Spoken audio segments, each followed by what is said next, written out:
अस्सलाम वालेकुम dear. Last lecture में हमने स्टीकियोमेट्री के बुनियादी कॉन्सेप्ट जैसे mole, molar mass, Avogadro's number, molar volume और मोलर कंसंट्रेशन को तफसील से समझा। हमने इनसे मुतल्लिक सवालात भी हल किए। आज हम स्टीकियोमेट्री के एक बहुत अहम हिस्से की तरफ बढ़ेंगे जो है स्टीकियोमेट्रिक रिलेशनशिप। ये हमें बताता है कि केमिकल इक्वेशन में रिएक्टेंट्स और प्रोडक्ट्स की मिकदारों के दरमियान क्या ताल्लुक होता है और हम इन ताल्लुकात को इस्तेमाल करके केमिकल कैलकुलेशन कैसे कर सकते हैं। तो चलिए शुरू करते हैं stoichiometric relationship. The following types of relationship can be studied with the help of a balanced chemical equation involving quantities of reactants and products. एक बैलेंस्ड केमिकल इक्वेशन की मदद से रिएक्टेंट्स और प्रोडक्ट्स की मिकदारों को शामिल करते हुए दर्ज झैल किस्म के ताल्लुकात का मुताला किया जा सकता है। यानी स्टीकियोमेट्रिक रिलेशनशिप का मतलब है कि बैलेंस्ड केमिकल इक्वेशन के जरिए हम रिएक्ट करने वाले और बनने वाले सब्सटेंसेस की मिकदारों के बीच के ताल्लुक को समझ सकें। ये ताल्लुक मुख्तलिफ शक्लों में हो सकता है, जैसे मोल मोल रिलेशनशिप। ये मोल्स के दरमियान ताल्लुक है, यानी अगर हमें एक रिएक्टेंट के मोल्स मालूम हो तो हम दूसरे रिएक्टेंट या प्रोडक्ट के मोल्स मालूम कर सकते हैं। मास मास रिलेशनशिप, ये मास के दरमियान ताल्लुक है। अगर हमें एक सब्सटेंस का मास दिया गया हो तो हम दूसरे सब्सटेंस का मास कैलकुलेट कर सकते हैं। Next is volume volume relationship. ये गैसेस के वॉल्यूम के दरमियान ताल्लुक है। अगर हमें एक गैस का वॉल्यूम मालूम हो तो हम दूसरी गैस का वॉल्यूम मालूम कर सकते हैं, ख़ास तौर पर एसटीपी पर। मोल मास रिलेशनशिप, यहाँ मोल्स और मास का ताल्लुक होता है। हम मोल्स को मास में या मास को मोल्स में तब्दील कर सकते हैं। Next is mole volume relationship. Dear, ये मोल्स और वॉल्यूम्स के दरमियान ताल्लुक है जो हमने लास्ट लेक्चर में मोलर वॉल्यूम का जिक्र देखा था। मोल से वॉल्यूम या वॉल्यूम से moles. Next is mass volume relationship. यहाँ मास और वॉल्यूम्स का ताल्लुक होता है। अगर हमें मास मालूम हो तो वॉल्यूम या वॉल्यूम मालूम हो तो मास कैलकुलेट कर सकते हैं। To understand these relationships we need to interpret information hidden in a balanced chemical equation which is used to make stoichiometric calculation. For example, when N2 react with H2 then NH3 is formed. इन ताल्लुकात को समझने के लिए हमें एक balanced chemical equation में छुपी हुई मालूमात को समझने की ज़रूरत है। एक बैलेंस्ड केमिकल इक्वेशन हमें न सिर्फ रिएक्टेंट और प्रोडक्ट के बारे में बताती है बल्कि इनके कोएफिशिएंट जो कि मोल्स होते हैं, कोएफिशिएंट्स के जरिए इनकी मिकदारों के ताल्लुक को भी बयान करती है। ये इक्वेशन जो आप यहाँ देख सकते हैं, इस इक्वेशन में नाइट्रोजन और हाइड्रोजन के दरमियान अमोनिया बनने का रिएक्शन है। ये इक्वेशन बैलेंस्ड है, जिसका मतलब है कि हर एलिमेंट के एटम्स की तादाद तीर के दोनों तरफ, एरो के दोनों तरफ बराबर है। There, this equation can be described in different ways. 1 mole of N2 react with 3 moles of H2 to form 2 moles of NH3. सबसे बुनियादी ताल्लुक मोल्स का है। कोएफिशिएंट 1, 3, 2। ये कोएफिशिएंट्स हमें बताते हैं कि नाइट्रोजन का 1 मोल हाइड्रोजन के 3 मोल के साथ रिएक्ट करके अमोनिया के 2 मोल्स बनाता है। Similarly 1 molecule of nitrogen react with 3 molecules of hydrogen to form 2 molecules of ammonia.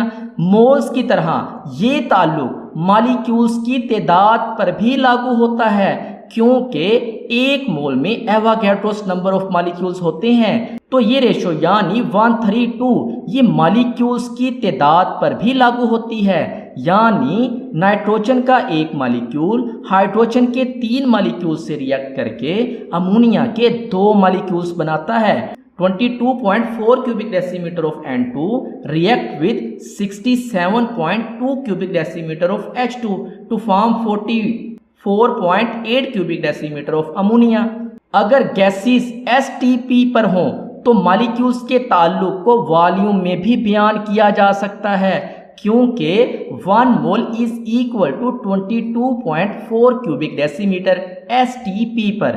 तो 1 mole is equal to N2 and that is equal to 22.4 cubic decimeter, and 3 moles of H2 is equal to 3 multiplied by 22.4 is equal to 67.2 cubic decimeter of hydrogen, और 2 moles of NH3 is equal to 2 multiplied by 22.4 that is equal to 44.8 cubic decimeter of ammonia.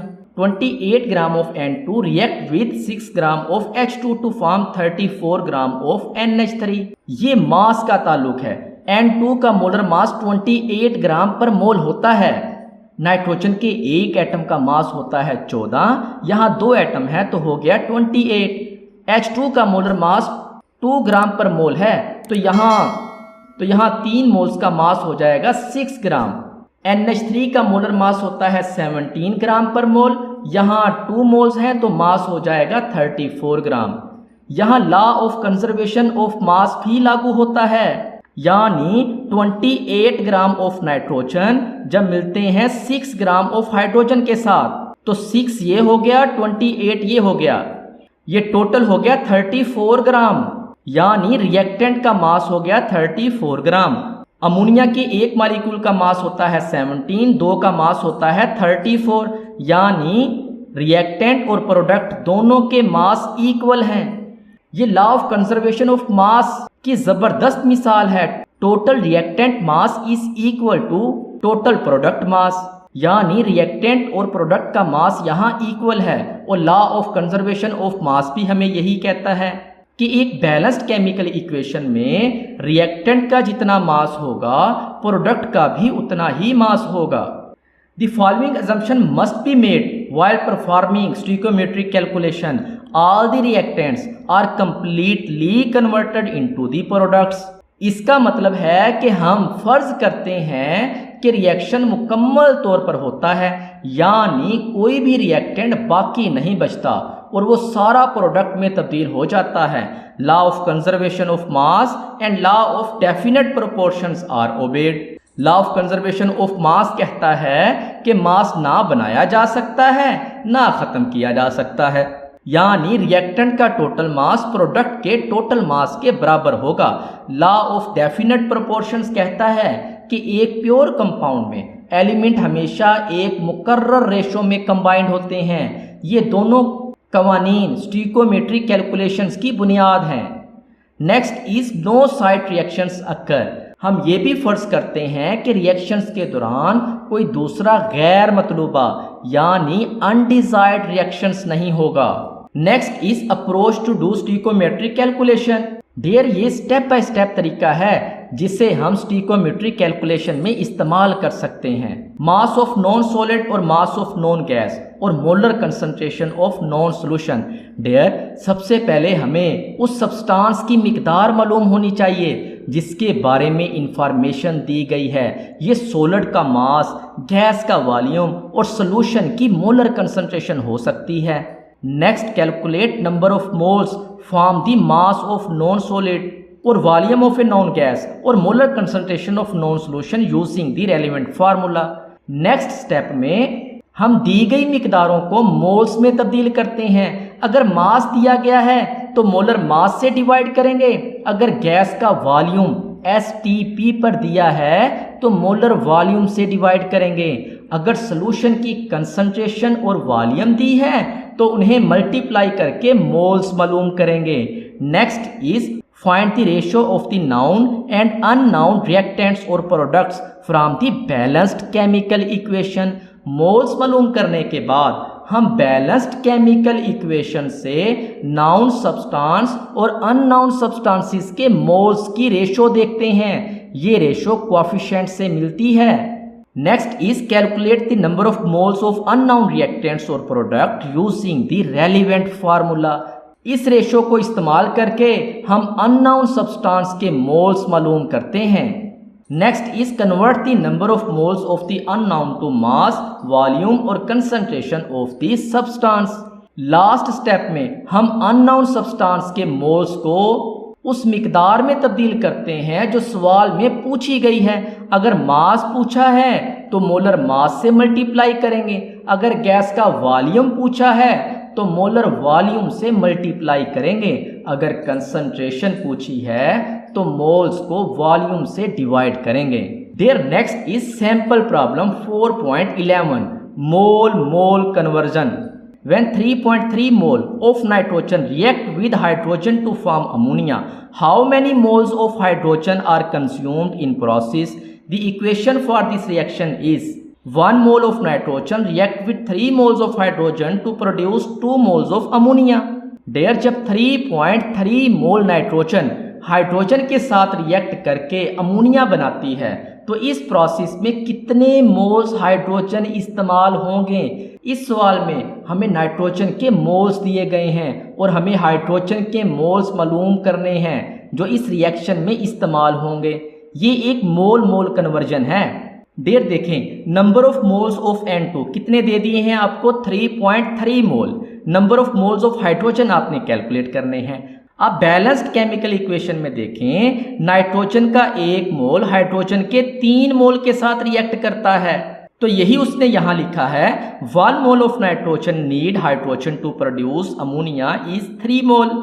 तो अब उसने कहा है 3.3 मोल अगर आपके पास nitrogen हो तो हाइड्रोजन के कितने मोल इस्तेमाल होंगे अमोनिया बनाने के लिए।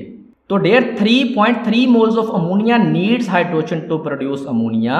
3 को 3.3 से मल्टीप्लाई कर देंगे तो आपके पास मोल आ जाएंगे 9.9 मोल। यानी अगर नाइट्रोजन के 3.3 मोल हों तो हाइड्रोजन के 9.9 मोल दरकार होंगे अमोनिया बनाने के लिए। Dear, next is how many moles of carbon dioxide are produced when 2.25 moles of glucose are used by a person? The oxygen is in excess. The equation for the combustion of glucose is when glucose react with oxygen, carbon dioxide और water बनता है। तो dear, in this equation we are given the number of moles of glucose and are asked to find the number of moles of carbon dioxide produced during its complete combustion. Since oxygen is in excess, glucose will completely react with oxygen. This is mole to mole conversion question using the balanced chemical equation. From the balanced chemical equation, we can see that 1 mole of glucose produce 6 moles of carbon dioxide and given moles of glucose are 2.25 mole. Using the mole ratio 1:6, we calculate moles of carbon dioxide. Moles of carbon dioxide is equal to 2.25 multiplied by 6. तो moles of carbon dioxide आ जाएंगे 13.5 मोल। When 2.25 moles of glucose are used, 13.5 moles of carbon dioxide are produced.